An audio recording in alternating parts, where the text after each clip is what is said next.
I don't get starting a workshop. This is critical to be on time or after there's a town board meeting, so it's 6:29 on my clock. Is that what it says over here? Yours is 6. I got 6:29 on my phone. I would say, okay.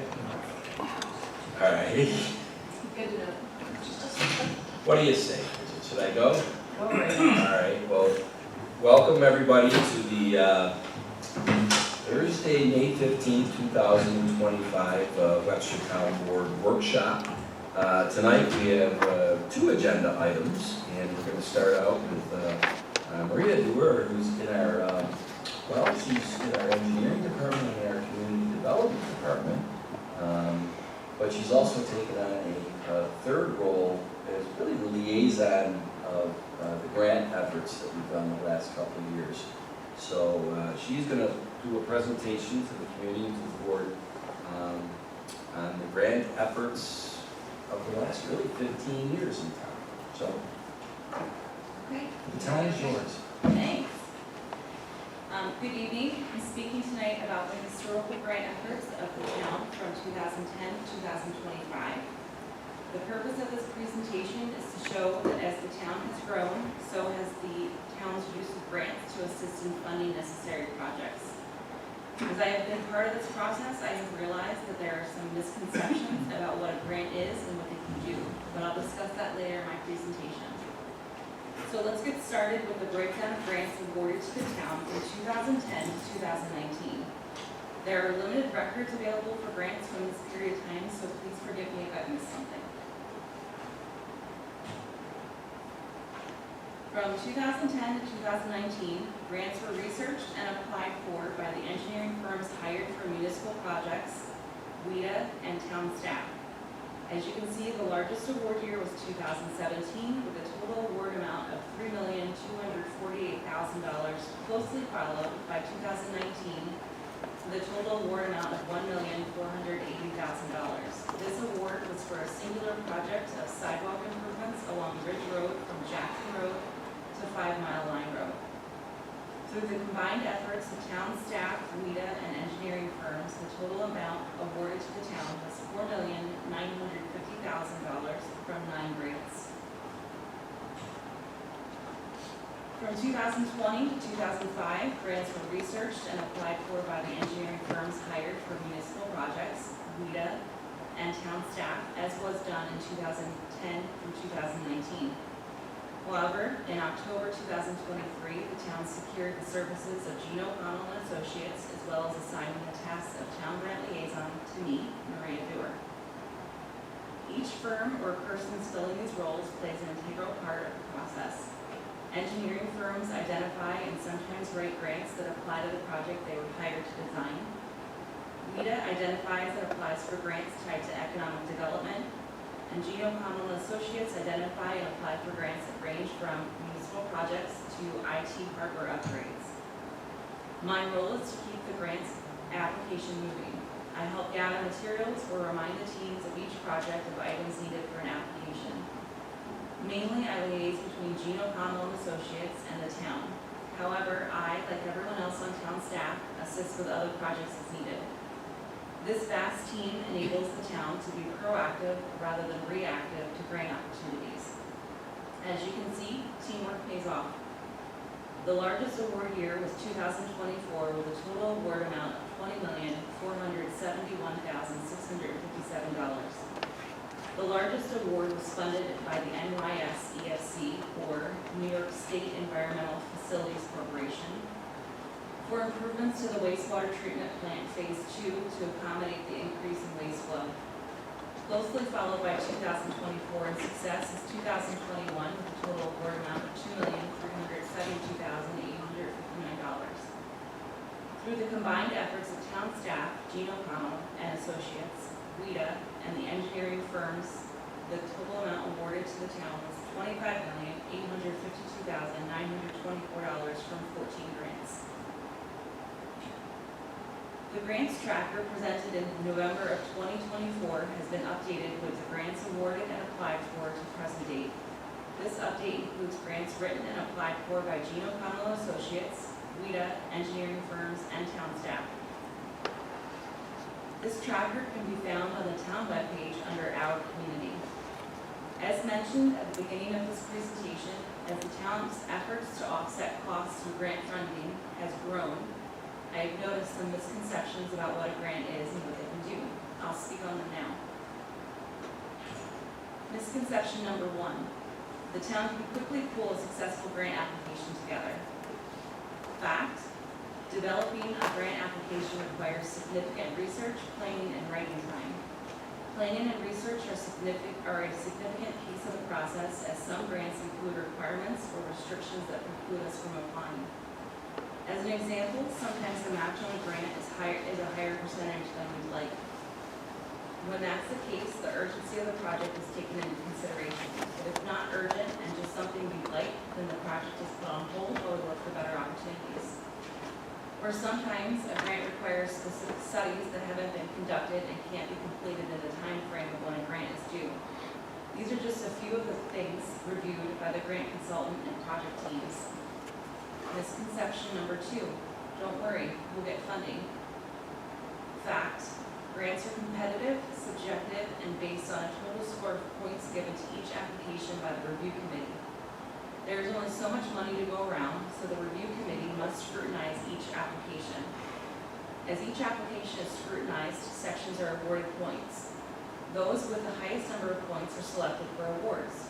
2 areas we struggle with, and it's not a bad problem to have, are 1, we are not a disadvantaged community, and 2, our MHI, or median household income, is higher. These are 2 areas that we receive 0 points for, so we start out with a lower number of possible points to earn for each application. It puts our application at a slight disadvantage. Misconception number 3, grant money can be used for anything. Fact, each grant award comes with specific guidelines and restrictions. Most have a component of what goods and services can be purchased, as well as the percentage of funding that should be spent on goods or services through designated or registered businesses such as MWBE or minority and women-owned businesses. Generally, there's a 30% requirement tied to all grants for MWBE. If you aren't able to meet this goal for factors outside of your control, a waiver of the requirements can be pursued with the possibility of the waiver request being accepted. This is a very detailed process with many parts and takes quite some time for approval. Misconception number 4, if you don't get the grant, you should give up.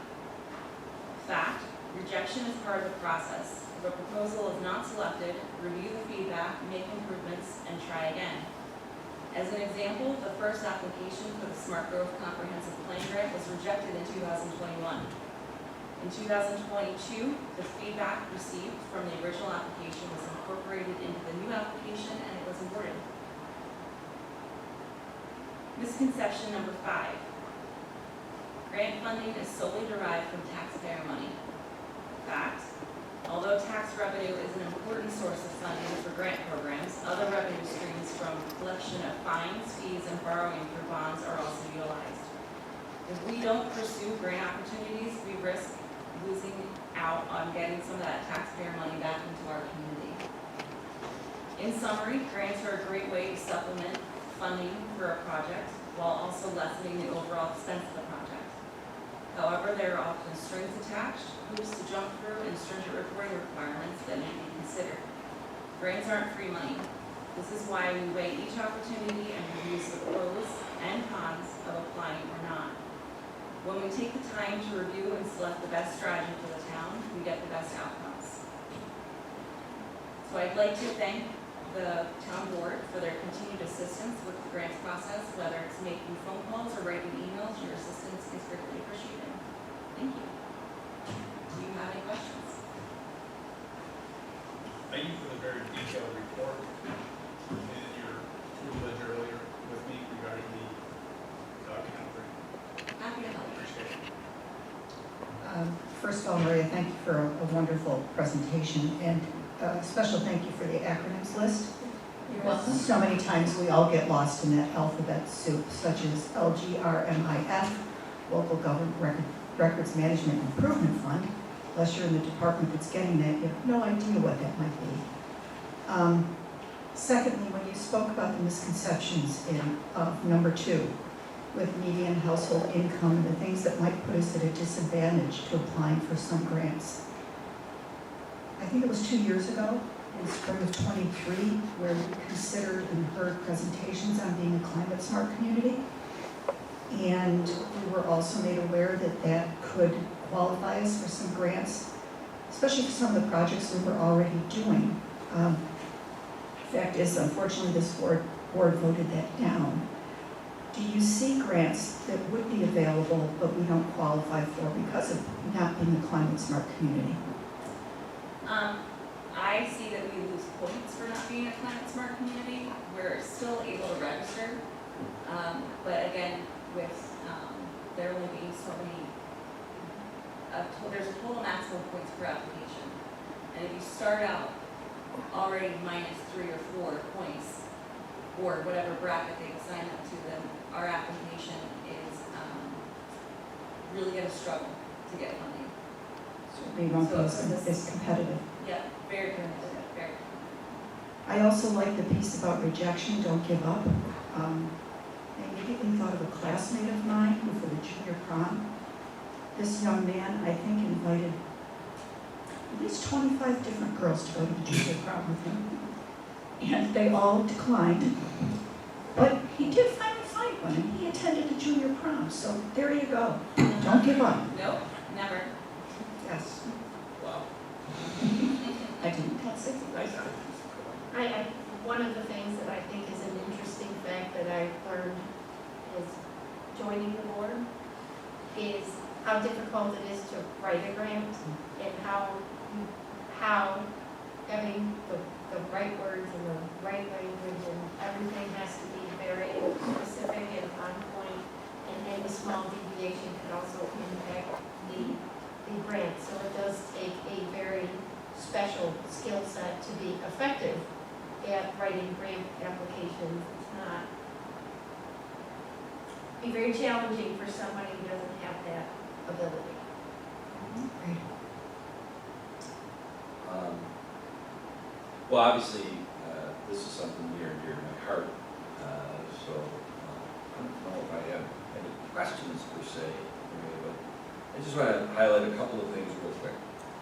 This presentation, along with the next slide after questions, which is the acronym list, that is on our website, so the community certainly has access to that 24/7. Dave, I see you at these meetings go up with your camera and take a picture of these slides. Every single one of these presentations, they're usually up on the website. We try to shoot for about 48 hours before the meeting, which is the end of business on Tuesday before a Thursday meeting. I can say with this one, I think it got up on Wednesday because I think we collaborated with a bunch of people to Yeah, develop there are a few last minute edits. But just going through the pages, when you get to the grants tracker, the one that, you can go back a couple pages, this is on the website 24/7. It's updated probably quarterly, I would say. Yeah. So just to give an example, like the last one in sequence, the Fast New York grant, last update had preparing the application, and actually that was, it's pending now. It was submitted, I think on April 4th. So it's a living, breathing document, and where the first couple pages of this presentation, Maria showed what we were awarded. This gives an idea of just all the applications that we've made, and it's an art, not a science. We have been not awarded, as you can see, on several of these, and we still have some pending as of today. So, you know, when you look at the fact that we've gotten $25 million of grant awards in the last 5 years and 4 months, compared to $5 million in the previous 10 years, you know, we've got some grant applications out there pending that tomorrow we could get awarded on, and that number could go from 35 million to 30, or, I'm sorry, 25 million to 36.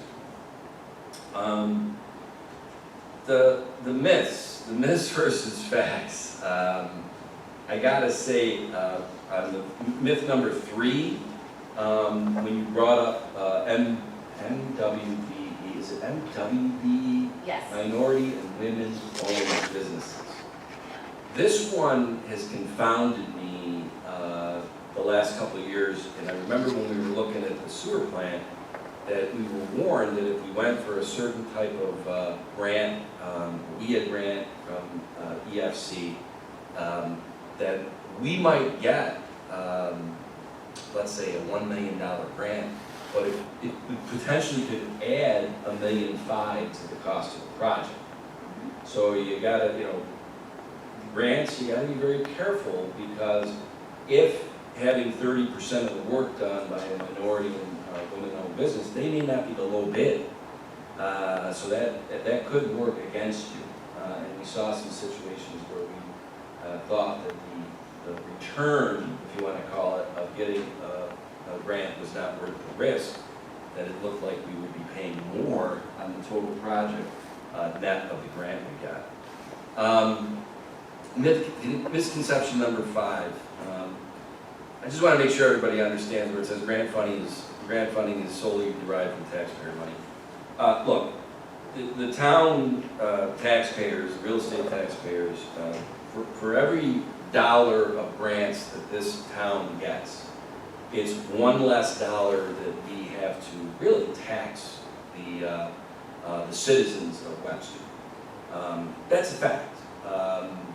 We either need to go into debt one less dollar for the grant money we get, or we need to take one less dollar out of our budget or out of our whatever fund, general fund or whatever.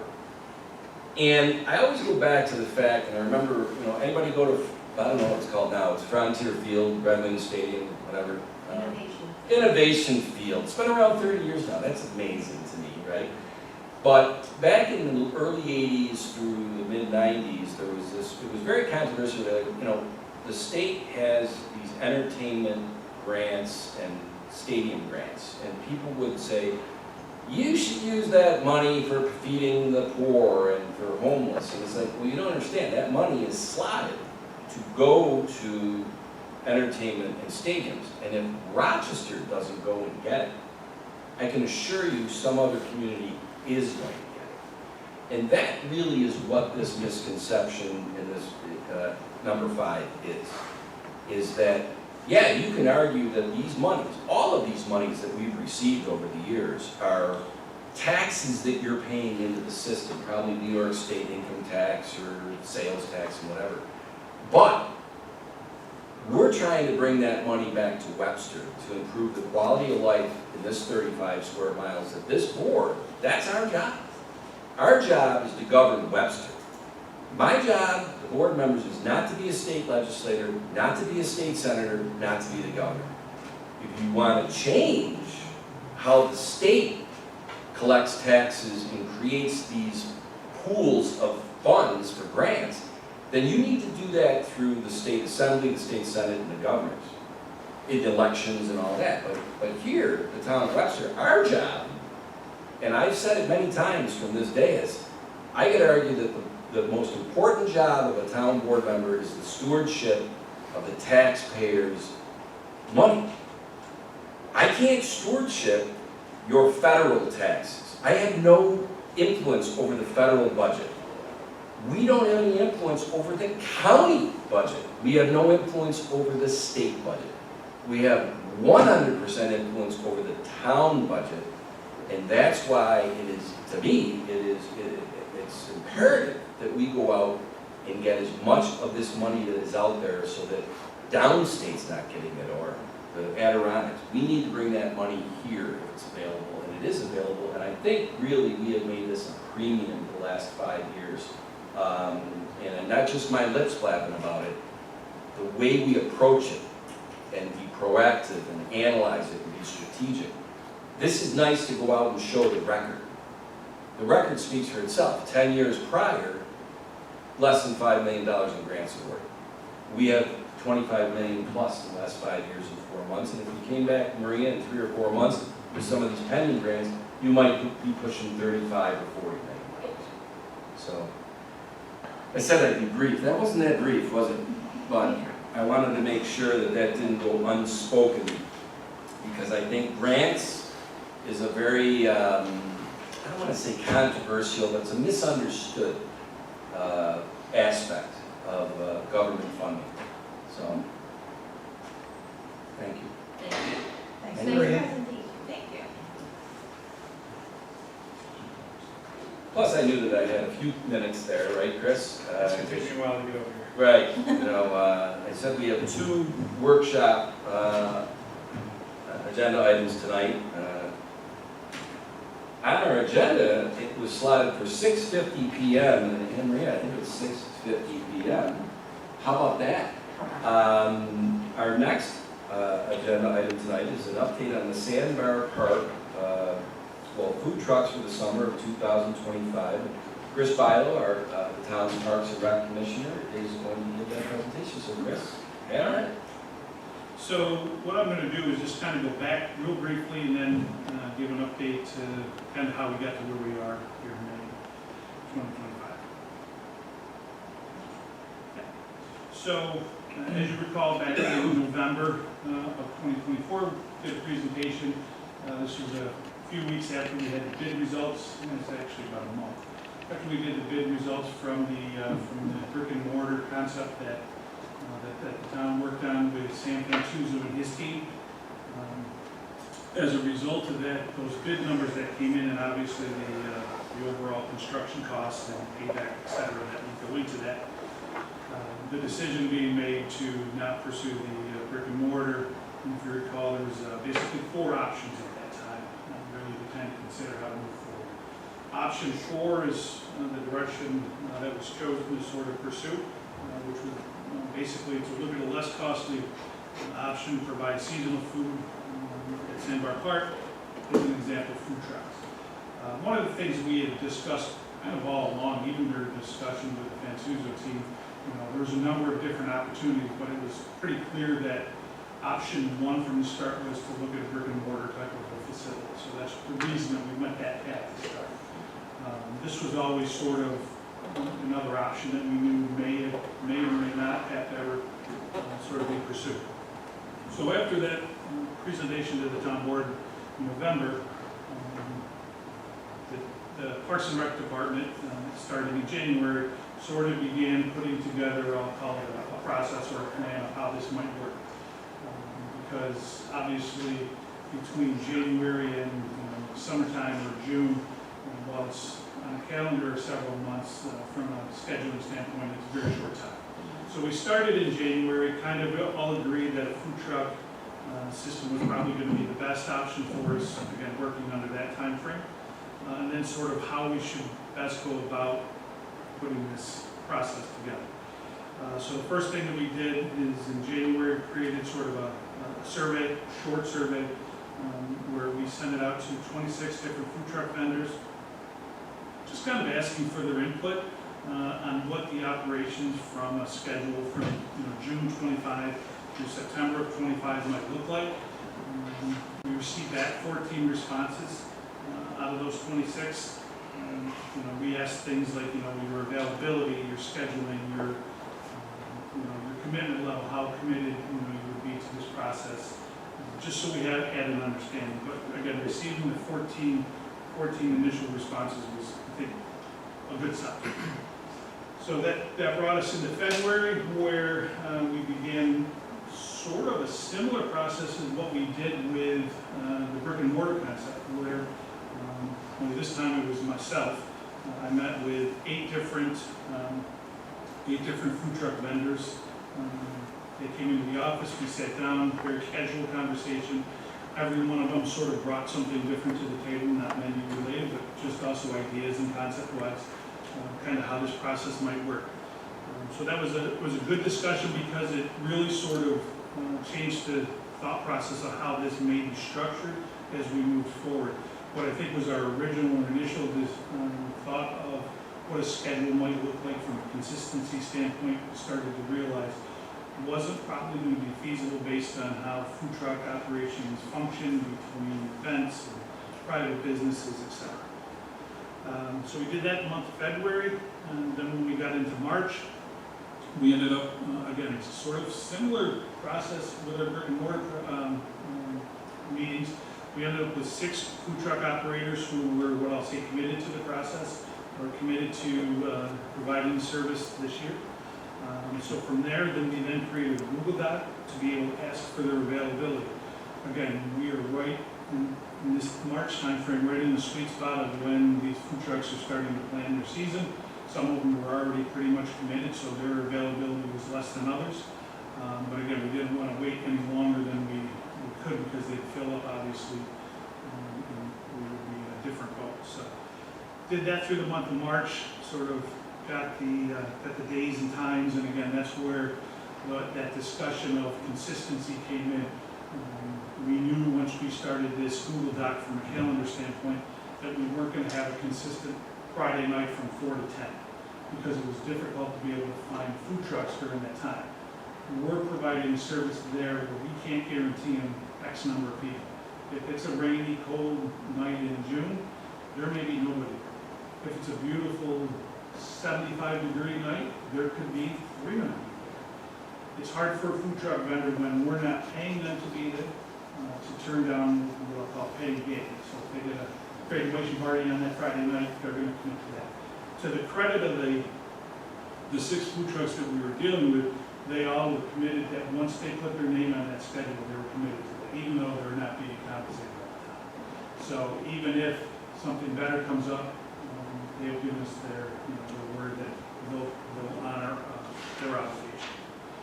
Once we got into April, we sort of had an initial schedule set where we went from June 1st through September 15th.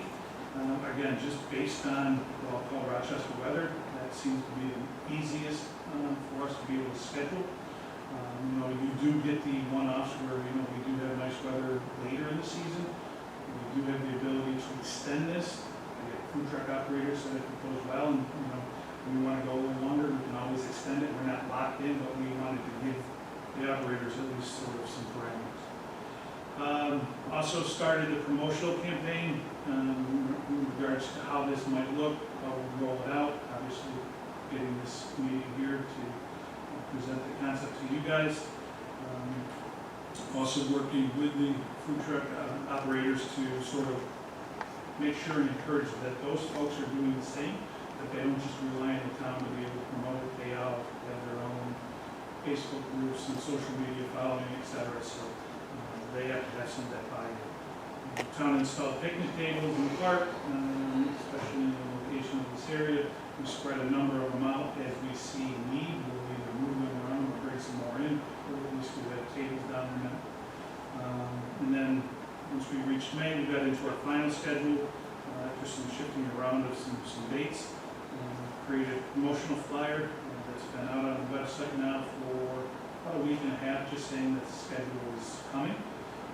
We're going to have some flyers that are going to be hung up. Obviously, this presentation tonight, and then full-fledged sort of marketing campaign would start tomorrow. Everything is loaded and ready to go. As soon as the board gives us the good to go, we'll start that tomorrow. The way the schedule is sort of going to be rolled out is, again, because of the changing in sort of the structure of it, we're going to roll it out in 2-week blocks. So the first 2 weeks will start June 1st, and kind of go through Friday, June 13th. A list of the trucks, the times that they're going to be there. So this first schedule, and I feel pretty confident that this didn't change since I put it in this presentation. But it's kind of a little bit of everybody between all 6 vendors. So, like I said earlier, some have more dates than others. Some are only going to be there a handful of times. Again, that's just because they have other events that they're tied to. We will have some signage down there. We'll have a sign where the food trucks will be parked, which is in the same area that the restaurant was to be built. We'll have it with a QR code that will take you directly to this site or this page on the website. If you go to the Parks and Rec page on the website, there is a flyer right now that once somebody clicks on it, it will show that 2-week block schedule, so people will be able to see that in advance. We're going to reach out. There are 5 marinas that are on Quick Bay. We're going to be sending the information to them as well, so hopefully they'll encourage their boaters. Because one of the things we talked about with the food trucks is reaching out to the boating community. We obviously have a really nice new dock. And they will obviously be a draw from the water. The trucks that are committed are the 6 that are listed there: Sandy's and Sweets, Rock City Sandwich, Melt Truck, Uncle Bucks, Tuscan Wood Fire Pizza, and Rex on Wheels. So pretty regular and, well, I'll say, down food trucks in there. And then I got this in here for future consideration. So as we met with, or as I was meeting with the food truck vendors, I let them know that 25 is sort of, I don't want to call it a pilot season, but it's, it's new for us. We've never done this in this format. It may prove to be very successful. Truthfully, it might not be as successful as we all hope. Weather is going to be a huge driver of how this goes. I have no doubt that there's going to be an interest from the community. I have no doubt that there's going to be people in the park that are going to benefit from having these food trucks down there. But we may find at the end of this that maybe there's another option for us too. Again, go back to when we started this whole process with Sam and his team. One of the other concepts that we have discussed is what I'll say more seasonal based. One of the concepts that we kicked around over the last several months is the storage container concepts, where we could actually have seasonal storage containers that sell. One would potentially get 2 on site, where one is a food option, and the second one could either be a snack or a beverage container. We would then look to obviously see if there's a potential vendor to be able to operate those, or those could be done internally, especially if it's a low-cost snack container. If it's an ice cream container, those are kind of things that we run a concession stand here at Miracle Field that aren't so far out of our scope. Food is a little different, but there might be an opportunity for a local vendor to be able to do this, especially knowing that it's seasonal. We've done some preliminary drawings down there. We can easily fit a couple storage containers down there, still keep plenty of green space, have tables, high-top tables, umbrellas, etc. Create a fun atmosphere, even have a small stage area set out potentially. But there is enough space for us to potentially have 2 food storage containers. A number of different ways you can go with these. We've started to look into it, made some contacts with some vendors that actually build these. So there's a number of different directions we can go, but truthfully, until we go through 2025 in this initial concept, kind of holding this in our back pocket to be able to see what the interest level is and how successful is in 25 of the food trucks. Questions?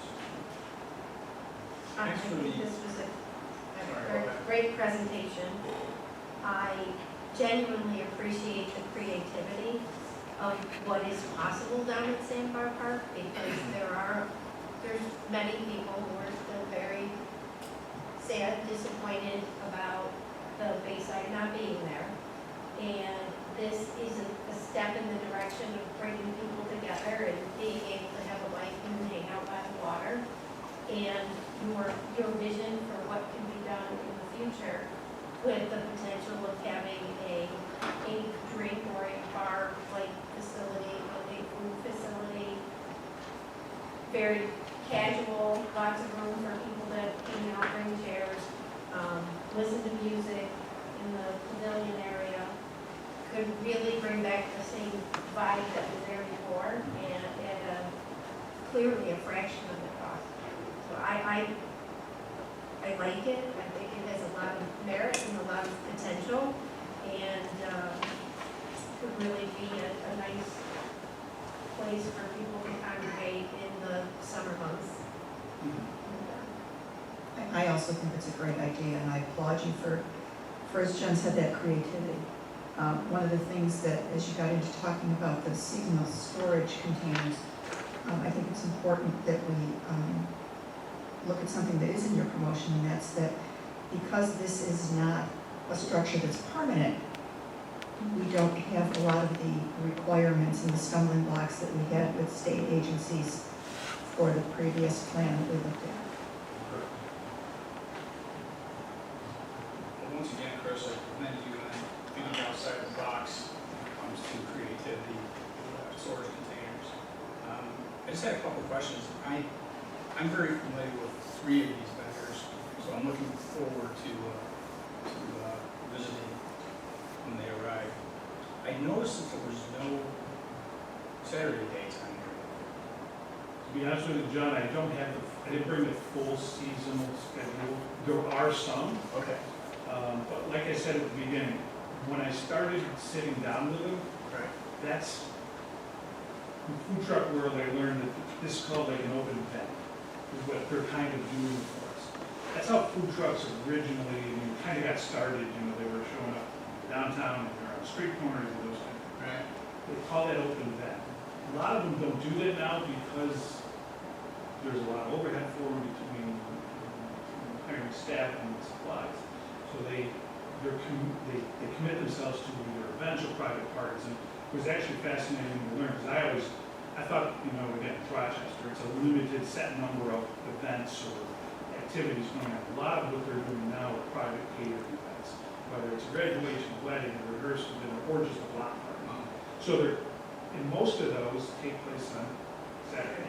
Yeah. So it's tough for him, tough for these folks to sit across the table from me and say, I'd love for you to be there on Saturday night from 6 o'clock until 9 o'clock. But I can't promise you that you're gonna have X number of people when, they're going, well, I've got a party that's gonna pay me for 500. Totally understand why they do it. Well, it could turn into them coming on Saturdays. Could very well, and that's where they were great. We could find that there is a larger interest. I've also, I'll say, reserved the right to be able to sort of modify the schedule if we need to be. So that's why I think having things like the QR code that takes people directly to this. It's important for the community to understand how they get this information, that it's not possible for us to say just every Thursday night from 5 to 10, it just doesn't work. Right. So communication is going to be real big as we sort of share this information. So the only other question I had was, is there a cost to the vendor, again, to rent space from the sandbar? To do this, we're not charging. Great. Because I had talked to vendors before about some of their prices, and the response was, well, it costs us X amount of hundreds of dollars just to be here.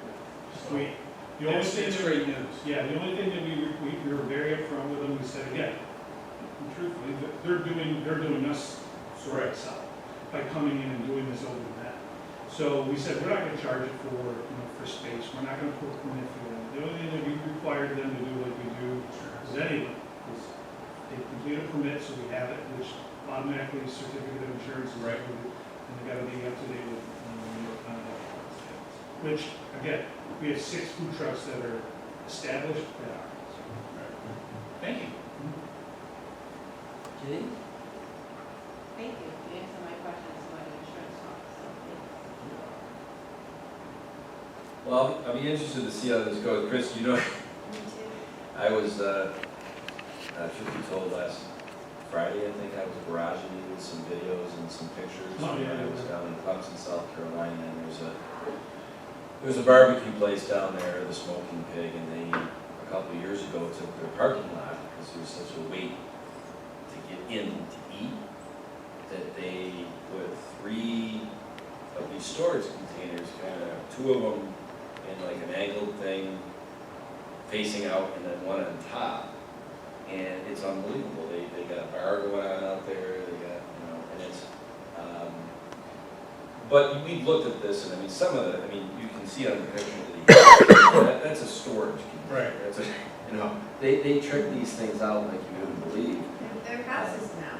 They Actually, Yeah. one of the food trucks, Rock City, I think it's Rock City, they actually convert, takes small storage containers, and puts them on flatbed trucks. So it's a food truck, but it's a storage container. Yeah. And he brought them by for us to see. So there are some local options, but again, I've looked at, there's a couple national companies that do this. You can get 40-foot, 20-foot, you can get ones that open 3 windows, 5 windows, you name it. Similar to what you sent me, I've been to a number of these places where they're becoming more popular in destination areas, and it's seasonally for us. We don't have the ability to operate it, but it does give us the flexibility that if in February, the department wanted to have an ice fishing tournament, we could open this type of a structure and sell hot dogs or hamburgers or hot cocoa or whatever. It gives us that flexibility. And, Chris, you and I went through the brick and mortar, 3 or 4 rounds of this, and all the way along, like, this is tough, because it costs money to build a municipal building. And we saw that, it was going to be $2 to $3 million. And by law, we have to recoup the taxpayer money on a bond for that, and it was going to cost the private restaurateur $25,000 a month in rent. Nobody's going to do that. No. I mean, that's a bankruptcy waiting to happen. So, I don't know. We haven't started pricing out things, permanent, non-permanent structures like a storage container. But my gut tells me that, we got all the power down there. We got all the utilities ready to hook in. That, you probably wouldn't even have to go into a bonding situation. You could get out of the parkland trust fund. And then, you talk about taking complexities off of we always knew we'd have to have a licensing agreement with a restaurant, private restaurateur that, pays back the taxpayers. Now it'd be like, hey, what do you want to do? You want to go seasonal? You tell us what you want to do, and if we agree as the town board to take that, it's revenue. They would be paying us, and I'm sure we'd be getting the money back for any amount of money that we put into put a storage container down there or whatever. So it's exciting, And that's why I think this summer this process is the right way to go about this, without trying to go down, biting too much off at once. This gives us the time that we can at least introduce the concept and then adjust and move forward. In your presentation shows, and you said it's probably, when we knew that, November, around Thanksgiving, this is not gonna happen, all right? It just is what it is. We got 20 bids. This is the heaviest number of bids we ever got on a municipal, Wixlaw project, whatever you wanna call it. It's a $3 million building. So it wasn't some anomaly where we just got one bid, you know what I mean? So, once that died, we knew that we can't, 5 months? I mean, what can we get down there to test it? And I think, your presentation shows, you did yeoman work on this one. Every single one. So, Good group to work with. yeah. Well, thanks. I can't wait to see, how many people are down there. I Yeah. can't wait to go and check out the scene and the vibe.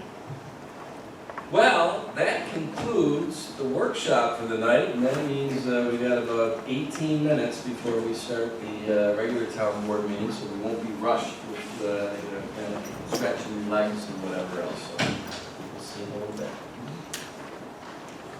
I will go see.